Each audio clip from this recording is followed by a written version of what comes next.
A paz do Senhor, amados. Eu sou o pastor Adelci dos Reis.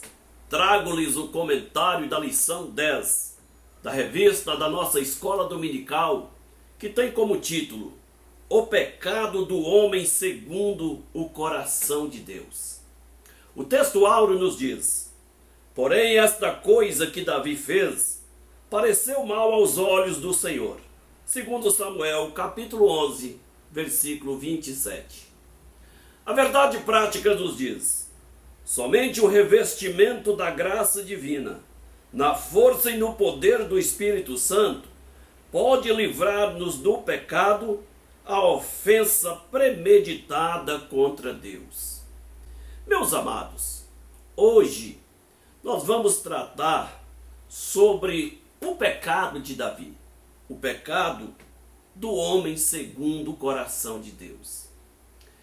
Desde que o pecado entrou no mundo, ou seja, com a queda de Adão, o pecado atingiu toda a natureza. O homem, ele foi o mais atingido neste particular. E sabemos que o pecado, ele faz parte da natureza humana. Ele está impregnado no ser humano. O ser humano, ele tem tendência ao pecado. Porque o pecado, quando ele entrou na esfera humana, ele atingiu todos os homens. E nós carregamos esta herança maldita, essa herança pecaminosa. A Bíblia, ela relata muitos pecados que os homens de Deus cometeram no passado. E estes pecados relatados nas Escrituras, eles servem de advertência para nós em nossos dias, para nós tomarmos cuidado e vigiarmos para não cairmos nos mesmos pecados ou em outras formas de pecado que de tal forma viola a nossa comunhão e relação com Deus. Precisamos nos revestir da graça do Senhor Jesus, da presença do Espírito Santo em nossas vidas, para que nós possamos nos proteger do pecado, possamos proteger dos embaraços desta vida, das ameaças, das trevas que tão de perto nos rodeiam. Nós vamos tratar deste pecado, o pecado de Davi, também como uma advertência para as nossas vidas.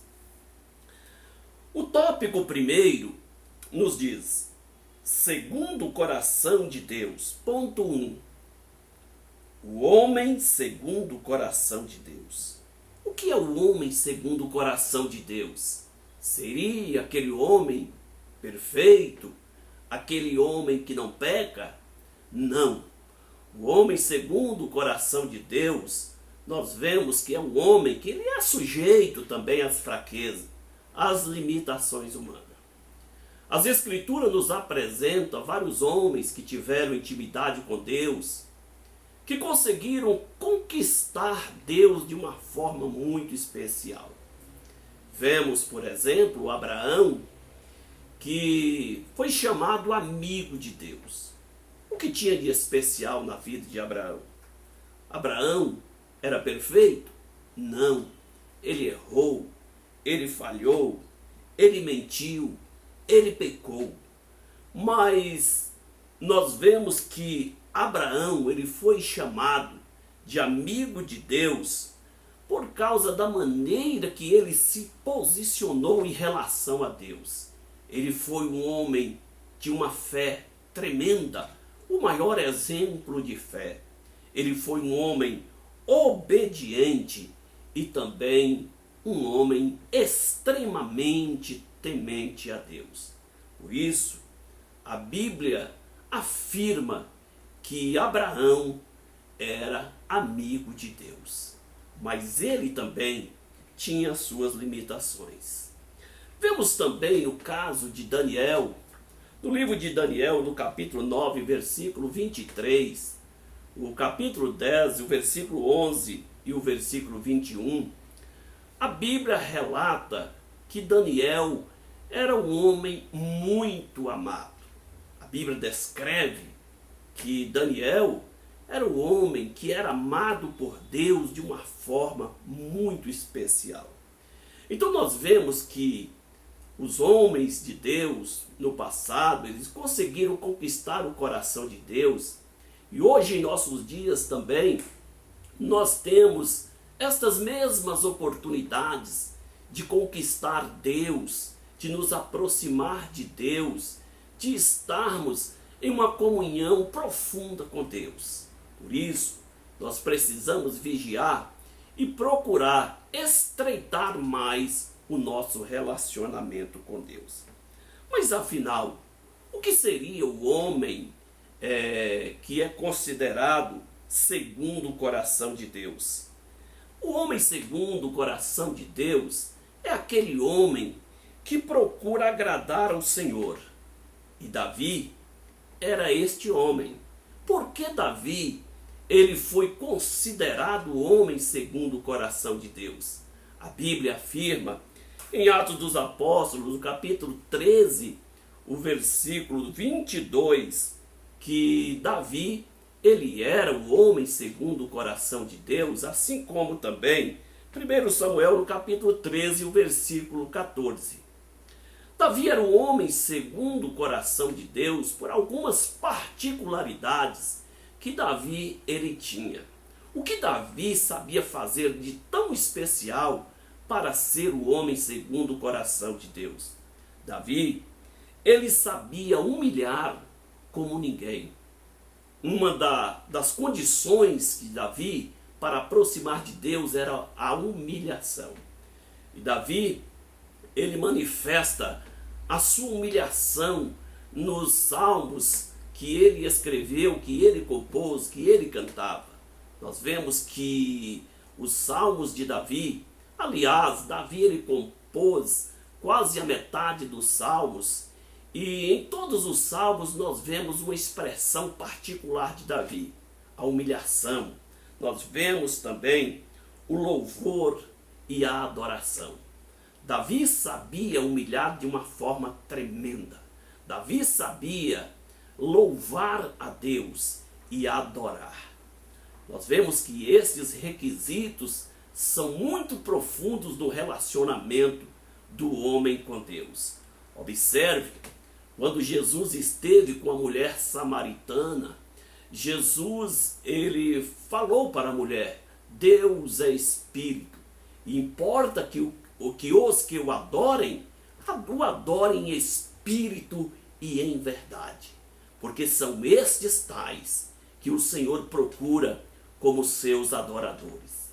Observe que Deus ele nunca procurou adoração, mas Deus sempre procura adoradores. E ele encontrou em Davi esse adorador, esse homem que sabia louvar. Veja que a adoração é algo tremenda. E Davi, no seu ato de adoração, ele manifestava de forma espontânea o seu sentimento profundo de reverência e de gratidão a Deus. A grande verdade é que Davi era diferenciado no quesito adoração.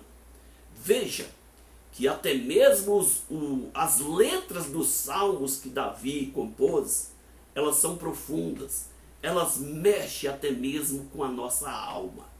E Davi sabia expressar este sentimento de gratidão a Deus. Uma coisa que nós fazemos muito mal ou pouco fazemos é adorar a Deus. Basta observarmos nos nossos cultos, quando a liturgia muitas vezes ela é vazia, o pastor ou o dirigente coloca a igreja em pé, incentiva os irmãos a adorar.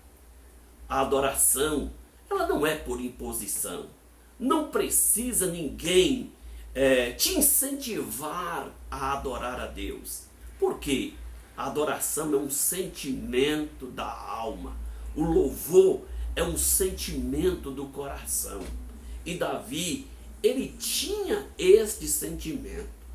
Quando nós somos incentivados a orar, a adorar, nós já estamos errados. Quando nós somos incentivados a louvar a Deus, também não expressamos a Deus o perfeito louvor e a adoração. Deve ser de forma espontânea. Ninguém deve ser estimulado a adorar, porque a adoração, ela nasce na alma, ela nasce no coração do ser humano. Muitas vezes nós vemos que isto acontece de uma forma mecânica, e nada que é mecânico consegue atingir a profundidade de Deus. Por isso, nós devemos aprender como Davi. Davi, ele expressava o verdadeiro louvor, a verdadeira adoração, e ele sabia se apresentar a Deus de forma humilde. Amém? Ponto de número 2. Davi era o escolhido de Deus, mas deu lugar ao diabo. Nós falamos há pouco que não existe homem perfeito. Muitas vezes nós podemos observar na Bíblia que uma das recomendações da palavra de Deus não é em busca da nossa perfeição. Na primeira carta do apóstolo Paulo a Timóteo, no capítulo 2, quando fala das características do bispo, a primeira característica que Paulo ele relata acerca do bispo é que ele seja irrepreensível. E ser irrepreensível já é uma grande virtude do ser humano, é uma grande virtude daquele que faz a obra do Senhor. Então Davi, ele deu lugar ao pecado, porque o pecado sempre está próximo, precisa de vigilância, precisa de cuidado. E Davi, por um momento de descuido, ele deu lugar ao pecado, deu lugar ao diabo. Ele não foi um exemplo de um homem público, não foi exemplo de um líder espiritual. Mas mesmo diante desta situação do pecado de Davi, nós vemos uma particularidade em relação a Saul. O que Davi tinha de diferente de Saul? Davi, ele sabia se arrepender quando ele cometia o pecado. Quando ele era confrontado com o pecado, Davi então se arrependia profundamente. Saul, não. Saul manifestava apenas remorso. Observe, quando Deus mandou Saul destruir os amalequitas completamente, vemos que Saul, por um ato de desobediência a Deus, e pecado é exatamente isto, é desobediência a Deus, é desobediência ao preceito divino, é errar o alvo, é violar um preceito estabelecido por Deus. Saul, ele não destruiu os amalequitas, ele então preservou bois, preservou ovelhas e preservou também o rei Agag, o rei dos amalequitas. Quando Samuel confrontou com Saul o seu pecado, a sua desobediência, então Saul simplesmente diz: não, pelo contrário, eu destruí tudo, eu fiz a vontade de Deus. Ele estava errado, mas estava confrontando o profeta. E nós vemos que daquele momento que Saul tenta se justificar do seu pecado, Samuel ele diz: mas eu estou ouvindo o mugido de bois e balidos de ovelhas. Ele diz: mas isso aí foi que eu reservei para a adoração ao Senhor. Deus não tinha pedido adoração a Saul. Deus tinha pedido para ele destruir tudo. Deus não queria aquele tipo de adoração, porque Deus não queria adoração daqueles animais, porque aqueles animais estavam sendo objeto de maldição. Mas quando então Samuel relata que Saul ele errou que obedecer é melhor do que sacrificar, Saul reconhece o seu erro. Quando Saul reconhece o seu erro, Saul não pediu perdão para Deus. Ele pediu perdão para Samuel. Ele disse: me perdoa e volta comigo para adorar o Senhor. Saul, ele queria adorar a Deus até mesmo em pecado. Nós vemos que Saul, ele não manifestou arrependimento, mesmo confrontado com o profeta Samuel. Ele simplesmente manifestou remorso pelo seu erro, pela sua falha, pelo seu pecado. Uma coisa é o arrependimento, a outra coisa é o remorso do pecado. O que é remorso? Remorso, meus amados, é o sentimento de inquietação que o ser humano ele manifesta, que o ser humano tem. É o abatimento da consciência humana que reconhece que errou, mas não tem arrependimento, não busca o arrependimento. O remorso foi a mesma coisa que manifestou em Judas Iscariotes. Nós vemos que ele, diante do erro de ter traído o Senhor Jesus, ele reconheceu a sua falha, reconheceu o seu erro e buscou então solucionar o problema apenas devolvendo as 30 moedas de prata. Aquilo não era alternativa para a solução do pecado de Judas. Se houvesse o verdadeiro arrependimento, ele teria procurado o Senhor e buscado o arrependimento, assim como fez Pedro, que chorou amargamente. Nós vemos que aquele remorso de Saul era um sentimento negativo que estava na vida de Saul. E as pessoas que pecam, mas não se arrependem, eles têm remorsos. Infelizmente, existem muitas pessoas com remorso na igreja porque carregam os seus pecados e não conseguem buscar o perdão, não sabe nem si mesmo perdoar. A cada momento que ele ouve uma mensagem ou que reaviva aquele sentimento, ele tem aquele remorso e logo passa, mas vive a vida inteira com aquele sentimento negativo. Davi, ele procurou o arrependimento. Davi, ele se manifestou o arrependimento através das suas palavras. Nós podemos ver no Salmo 51, quando Davi ele expressa de uma forma profunda, ele não esconde o seu erro. Davi, ele ocultou o seu erro, mas quando foi confrontado o seu erro, ele então apresenta arrependimento. E o arrependimento é uma mudança de posição.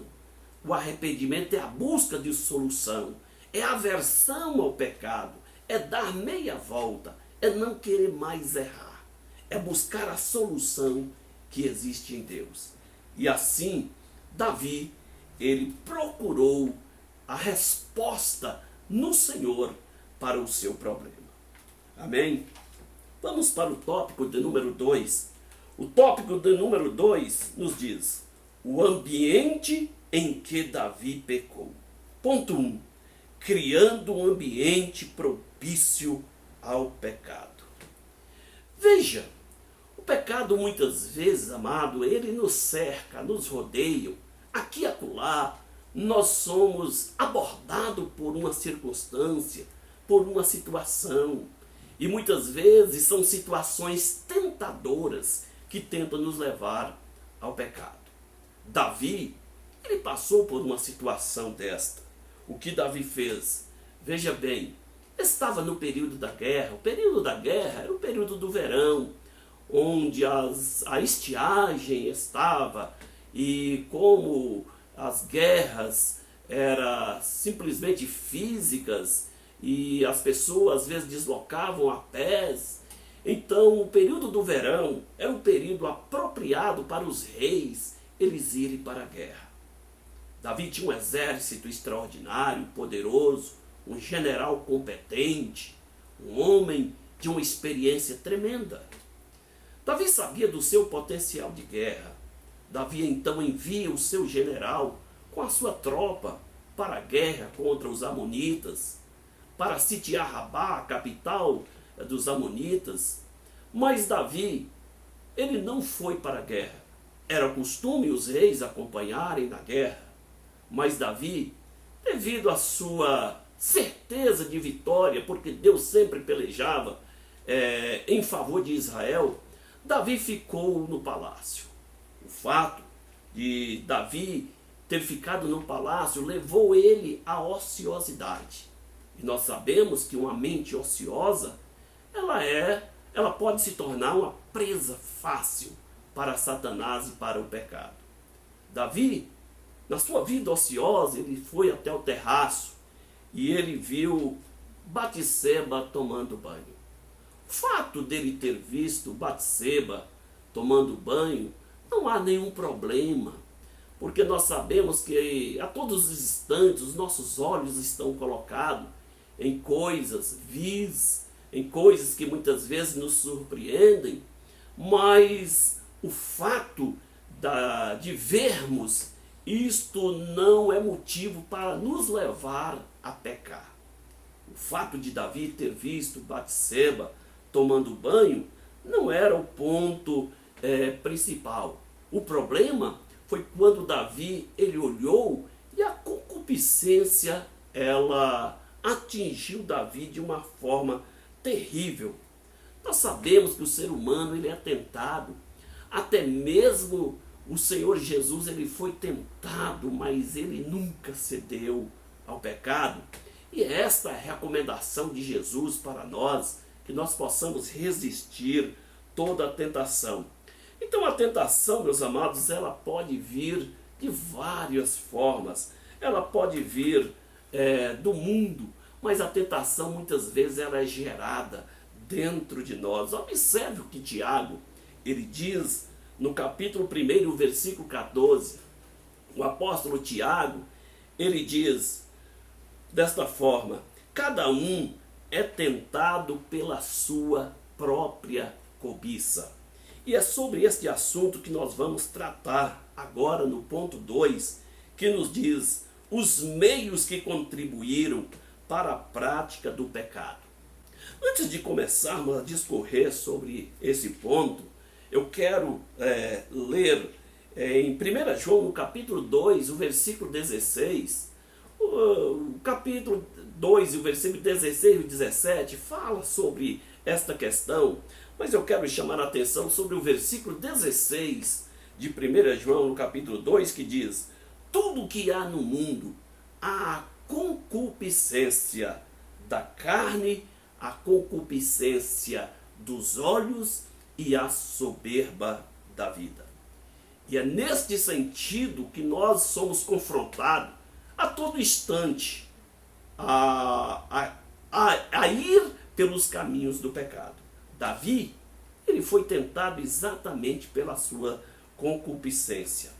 Nós vemos, meus amados, que quando Davi ele estava ocioso no palácio, ele viu Batseba, ele começou a aprofundar a esse desejo do pecado. Veja que o desejo ele se manifesta pela concupiscência da carne. Uma das entradas do pecado em nossa vida é a concupiscência da carne. E o que é a concupiscência da carne? São as manifestações dos nossos apetites, são as manifestações e as nossas reações, até mesmo fisiológicas. A carne, ela tem desejo, ela tem impulso. Deus nos fez de forma perfeita. Nós sabemos que quando uma pessoa ele tem sede, ele tem desejo de tomar água.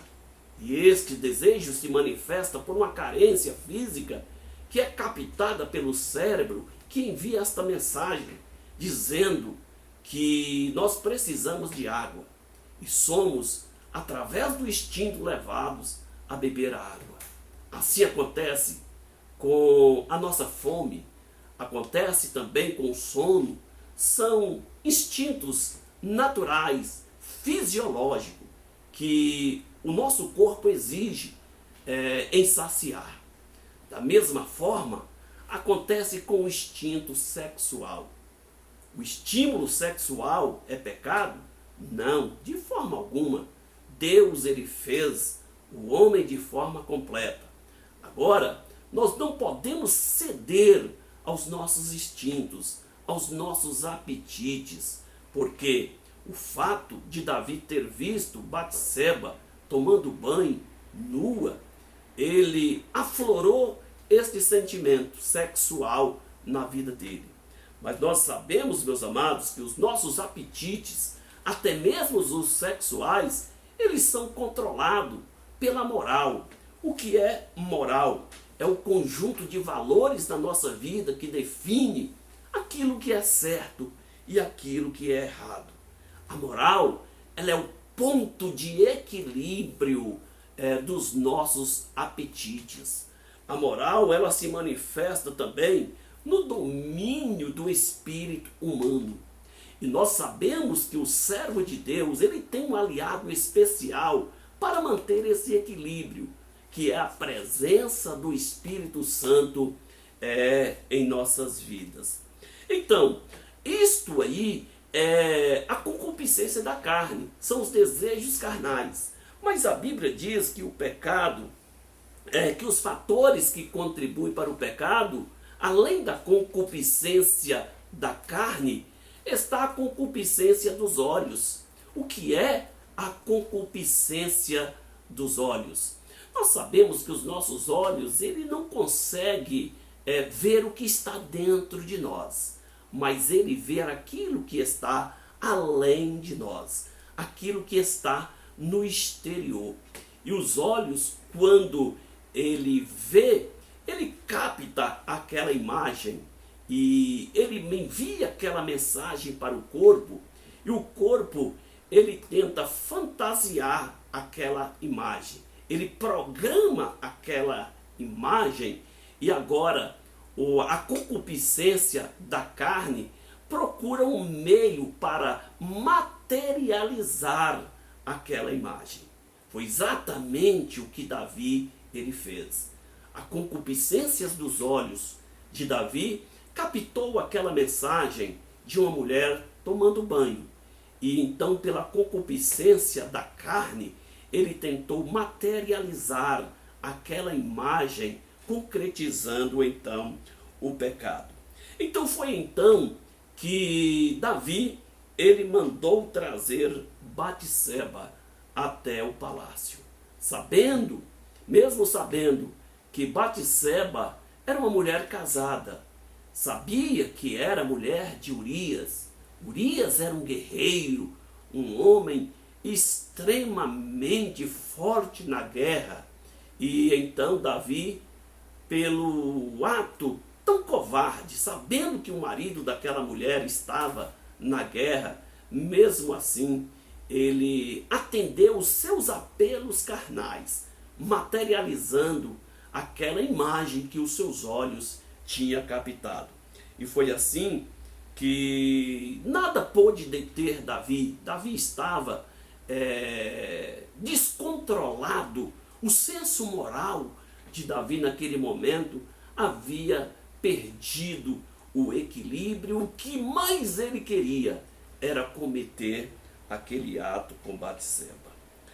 Pois bem, meus amados, vamos agora para o tópico de número 3.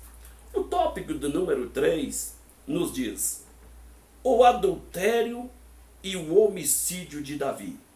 Pecado, ponto 1. Pecado gera pecado.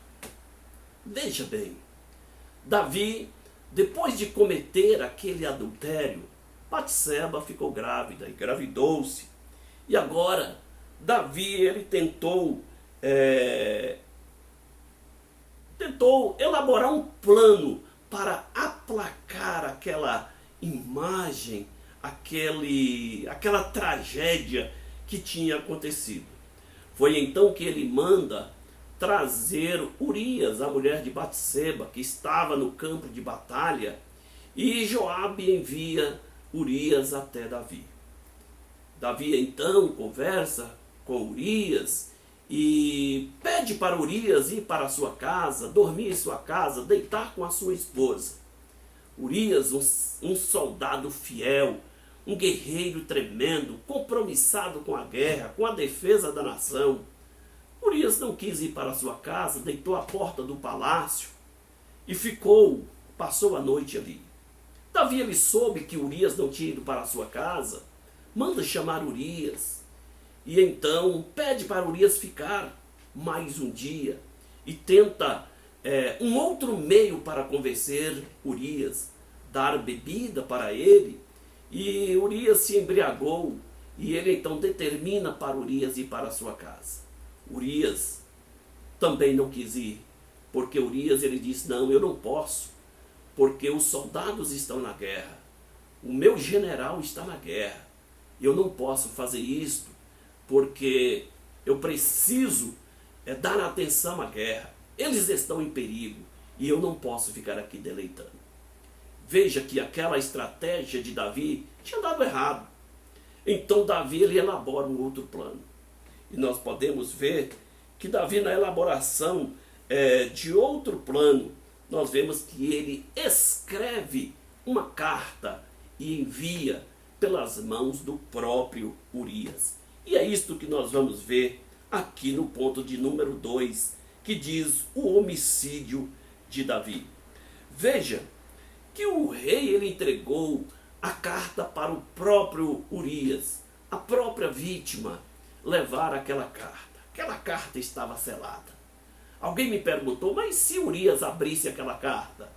Jamais alguém poderia atrever a abrir uma carta de um rei, porque aquela carta tinha o selo do seu anel.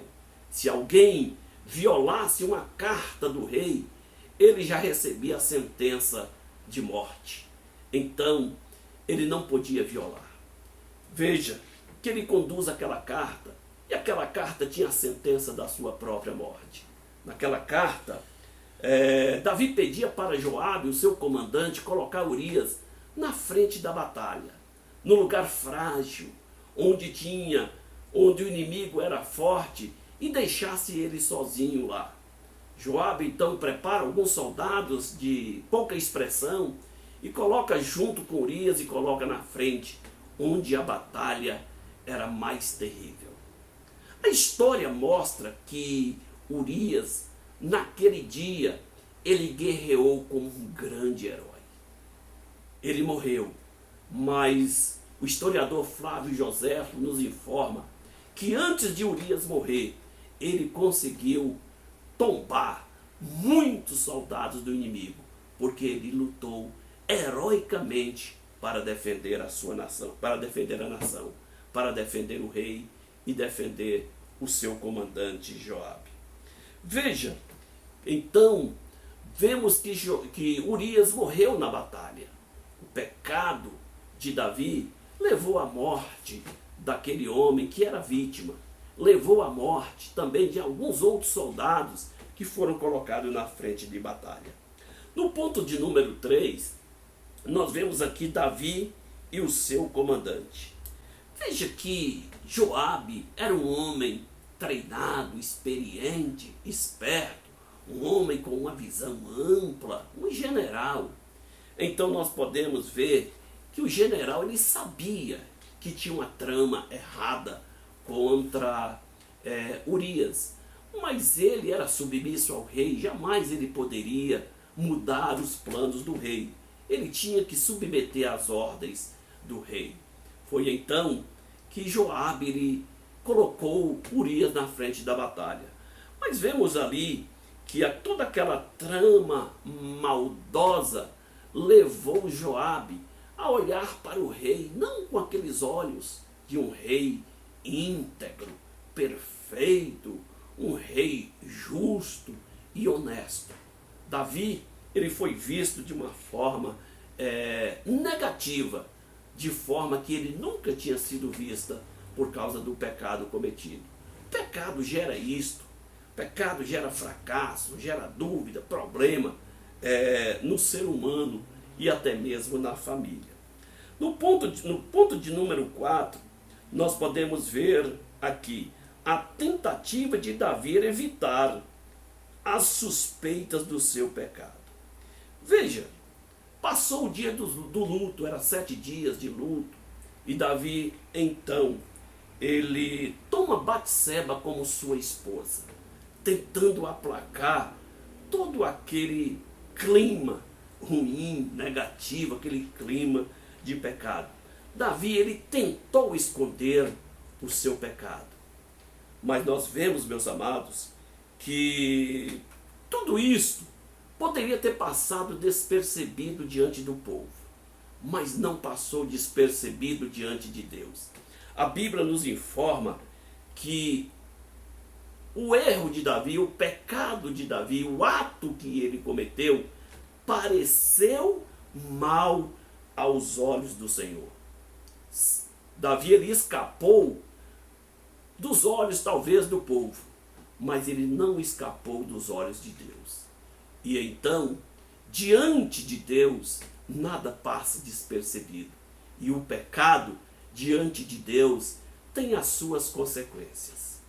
E por isso, hoje nós vamos ficar aqui, porque as consequências é o tema da nossa próxima aula.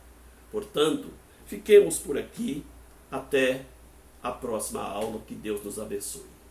Amém?